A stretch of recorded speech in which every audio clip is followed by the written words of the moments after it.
It's been in the W, folks. We're back with another episode for you. And I won't dance around it. This is a sad occasion. Very sad. We came in here, we threw ourselves a victory parade last week. We were very hot. We were on a hot streak. And this week, in the short history of our podcast, was our worst week ever. And it feels like it'd be hard to top that one. It feels like it. So, hopefully you skipped last week's betting advice, but maybe this week, we got to be better now. We're at rock bottom. Utah proved us very wrong. Yep. All credit to Utah.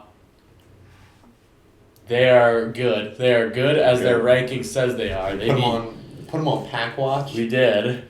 Officially taking them off. They beat claims. They beat BYU and Colorado this week. Impressive week from Utah. Congratulations on that one. And of course, a sad day. Last night, Pitt, they stormed back. I thought they were going to take down Louisville, but the Cards are the hottest team in the nation, and not even my beloved Panthers could dethrone them. Mm-hmm. And with that, we'll roll into a little discussion of volleyball and the other match that happened last night. Texas took down San Diego. Yeah, it was pretty dominant fashion too. Yes. A little gentleman's sweep, if you will. Yes. They came into it best team in the country. Still are. They're looking like I don't think anyone's shocked by this. No, I think we expected San Diego to lose a lot sooner, so full credit to them. Mm-hmm. They've earned the respect from us. They made it all the way to the Final Four. Very impressive. But Texas took over last night, and they're looking good, but if you ask me, I think Louisville takes the championship. I think they look so hot, and they have only dropped, 2 sets before last night and then 2 sets last night. They're dominant. They swept the first 4 rounds. So Louisville Cardinals are looking really, really good. I agree. The volleyball. And I hate to say this to you, Max, but I think it was dominant win Louisville yesterday. Much less close than the box score says. I guess that's why they still took 2 sets. Yeah. That's why I'm agreeing with you. Time for an ACC champ in volleyball. Did you know this is the first time an ACC team has been to the national championship? Shocking. ESPN will not let us forget that. Be prepared for that storyline. It's time. So Texas hasn't won a championship since 2012. Louisville has never won a championship, nor has any ACC team. Don't forget. They battle this weekend. A very exciting matchup. Be sure to tune in on ESPN. And in basketball news, we'll start with a little pro basketball news. Start with a little international news. Brittany Griner's back. Woo. We swapped for her. We got her back on U.S. soil, which is great news for her as a person. And as a player, it looks like she's ready to go. Yeah, she announced today. Yeah. Ready to suit up for the Mercury this season. I didn't know if she was going to come back to basketball at all. But according to reports, as soon as she got back to Texas, she was not only in sneakers, she was dunking. So that's quite a statement to make your first day back. And like you mentioned, the Mercury will be very happy to have her back in 2030. They need her. They looked really bad without her. No consistent play from down low, which is exactly what she brings. She's when healthy, she is one of the best sitters in the league. So that will make an impact. I don't know how much of an impact. Like we said, the Mercury. We'll see also how they draft because last year was really not great. And Diana Taurasi, as strong as she's still playing, is getting up there. She's up there. Call spade a spade. Yeah, I mean, it's still a very different team than their finals run, but definitely makes them interesting. If you've been listening to the pod, you know we're not shy in our Mercury slander. Right, and I think it's just like I would give them their roses if they had earned any roses. I love Diana. Sophie Cunningham. Mm-hmm. And BG obviously is so fun to watch. Yeah. So I hope they are good. It would be fun if they are good next year. But based on this past year, there's some work to do outside of just getting Brittany Griner back. Mm-hmm. And that will take us to the college ranks. Like we said, this week, not the greatest week of college basketball by any stretch. We did have one big ranked game, Maryland, with a big win over UConn, and it's looking like missing all those players might be taking a toll on UConn a little bit. It might be, but what can you expect? Yes. Only so much they could do here. I'm not very concerned for UConn, but for Maryland, look at them go. I'm gonna say I'm completely vibes pilled. I think good vibes beat good teams. Absolutely. 100% of the time. Maryland, great vibes. Excellent. Excellent vibes. Diamond Miller, absolute stud. Yep. The most interesting thing I noticed doing my research for this game, this is more of a philosophical question for you, Max. Okay. Maryland consistently roll out 5 guard lineups. Yep. Do positions matter? No, they don't. They don't. They literally do not. And I think that's probably more so in the women's game, where I think there's less variation in size between, like, a center is not that much bigger than your average guard. There are definitely smaller guards, and there are definitely bigger centers and power forwards. But I think overall, like, as long as everyone can shoot pretty well and can handle the ball and play good defense, I think defense is huge, especially with offenses scoring as many points as they are. No, I don't think you really need designated bigs. Obviously, it's great to have an Aaliyah Boston or an Aaliyah Edwards, but clearly teams can win with good shooting and good perimeter defense. Yep, I agree 100%. And I think Maryland, come tournament time, shake things up. Absolutely. I like Maryland a lot. They're very fun. And like you said, like, this is not a full-strength UConn team, but you never apologize for wins over UConn. That's an impressive resume booster, whether it's an on year or not. Yeah, and this was first win by Maryland over UConn in program history. Congratulations to the Terps. There we go. Way to go. This is a big year for them. So, we'll go on to the other coast. I'd like to talk about last night's matchup, UCLA, USC. Mm-hmm. I mentioned this one last week. I did say, we're talking about my bad predictions from last week. I said that USC was going to upset UCLA. It was close. Yeah. It was a really close game. It was a really good, exciting game. It's a promising look for the Trojans. They're not ranked, but they played UCLA, who's very good, to a very close finish last night, the battle for LA. So this is a good look for USC. Good look for USC. A better look for you. Exactly, yes. Better than the rest of that was my best take of the week, was that UCLA would come within this much of beating UCLA.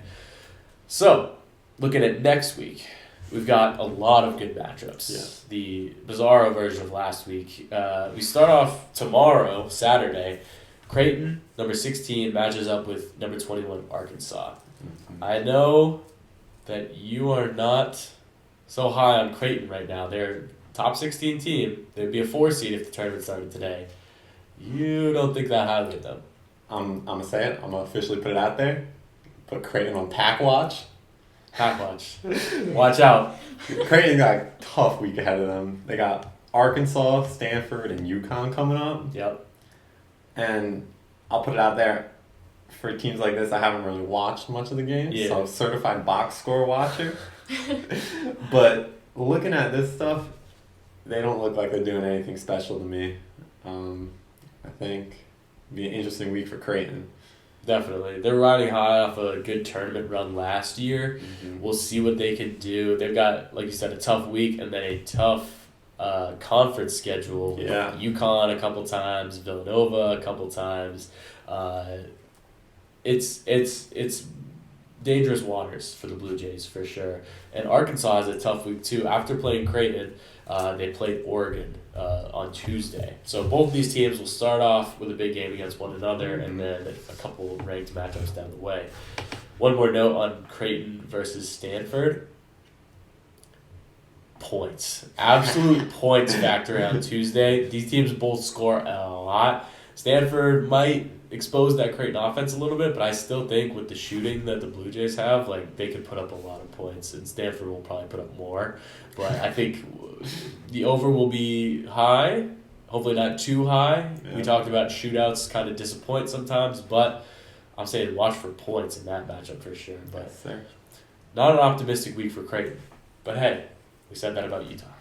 Anyway, we also have number 5 Notre Dame at number 6 Virginia Tech on Sunday. Big game. Big game in the ACC. A strong Notre Dame offense. Strong Virginia Tech defense. Yeah. Noted. Excuse me. So that one will be a fun one to watch on Sunday. Yeah. And then number 7 UNC takes on number 19 Michigan. This will be a very fun game. This is a Tuesday game. I'm really excited for this one. These two teams, first of all, great uniform matchup. I love when these two colors get together. But these two teams had rough losses earlier this season. UNC got dog walked by Indiana, and Michigan got upset by Toledo a couple weeks ago. So that kind of, early season kind of skews our view of what they are. But these two teams are good, and they are liable to make a run come March. So I'm interested to see. This is one of the last. I believe this is an ACC Big Ten Challenge matchup. So I'm excited to see what these two teams can put together when they get together on the court. Yeah, it's going to be a fun game to watch. Absolutely. Points. Once again, I love points. Before we move on, can I touch on the South Carolina game? Yes. South Carolina playing the Jackrabbits. Yeah. No one expected an upset. Nothing surprising there. But Bree Beal, damn near a 5x5 game. 5x5 games. My favorite thing in basketball. So rare. What? Educate me. Oh, wait. Oh. Like, so yeah. What if you tell the people? 5x5. You know a double-double, a triple-double. Yeah. 5x5. Generally, points, rebounds, assists, steals, and blocks. Oh, okay. 5 of each of them. Wow. Bree Beal. Okay. Got all the hard ones out of the way. Couldn't get 5 assists. Got stuck at 3. What is that? What are we doing? Okay. I just wanted to shout that out. Yeah. Great performance. One of my favorite things in sports. That is the 5x5. I've literally never heard of that until just now. That's awesome. And if we want to touch on South Carolina also, I had a lot of harsh words for South Carolina last week. Yeah. Didn't really prove me wrong. Only 6 points from beyond the arc. Not all of them. Half of them coming from Zaya Cook. I want to see him play a high-powered offense, man. Yeah. They're out of, like, we say this about a lot of high-ranked teams, like, their out-of-conference schedule has not been impressive at all. They have their signature win over number 2 Stanford, but other than that, they haven't matched up with a team that can really score. Yeah, and there isn't really one on their upcoming schedule. You could talk about the UConn game later in February, but the one I have my eyes on is February 12th, playing LSU. LSU, high-powered offense, leading women's college basketball in scoring.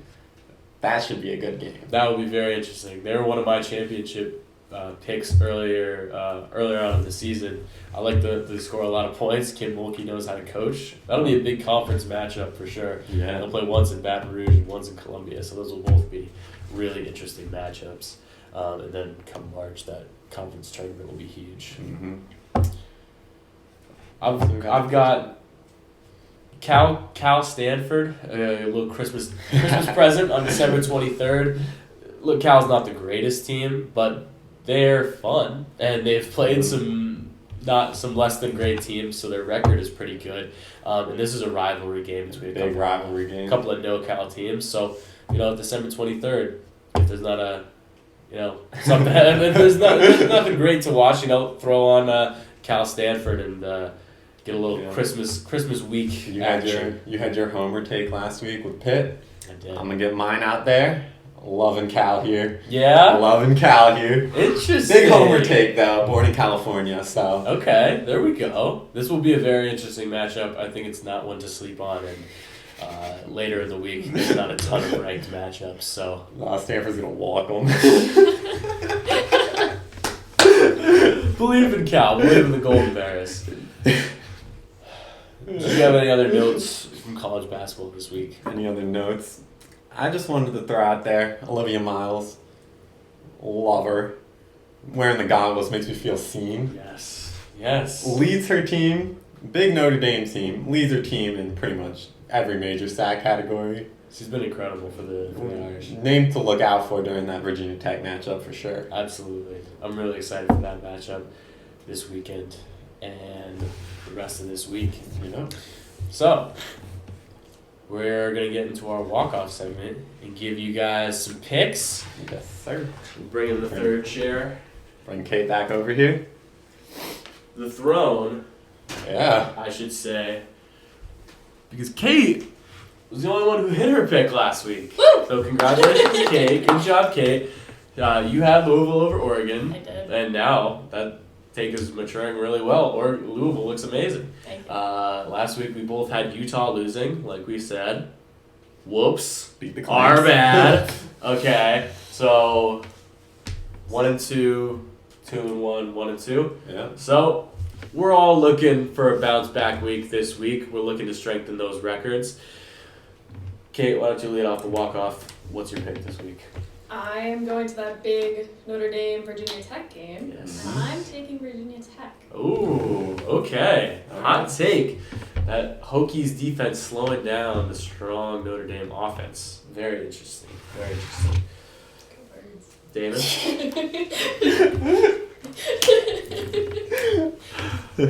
Alright, I'm gonna double down on my Creighton Pack Watch advisory. We're going number 21 Arkansas over number 16 Creighton on a Saturday afternoon. I'm tired of picking games late in the week that I wait for. Yep. So this one, I'm jumping on it. Let's knock it out early. I like that take a lot. Arkansas is a very good team. Creighton maybe riding a little too high. I think they get knocked down a notch against the Pigs. And then my pick, I talked about this game. I love the uniforms. I love the points. I love Michigan over UNC. I think Michigan is really underrated. I think UNC is a little overrated. We saw what happened the last time they played a Big Ten team in Indiana. So I think UNC can't handle the power of Michigan. Michigan shows why they should be ranked higher than 19. Wolverines over Tar Heels I love that take. this week. Yes. A big get-right game for Michigan after that Toledo game. Yes. Wash Yeah. that Toledo game out of your mouth, Michigan. This is a get-right game right here. So, we're going to send you into the weekend. Bet on some women's basketball. Keep an eye And on the volleyball championship. Go Birds. Go Birds. Blue. Throw it up. Throw up the L. Let's go Louisville. Jack Harlow, baby. That's right. Going back to the loop. We'll see you next week. See ya.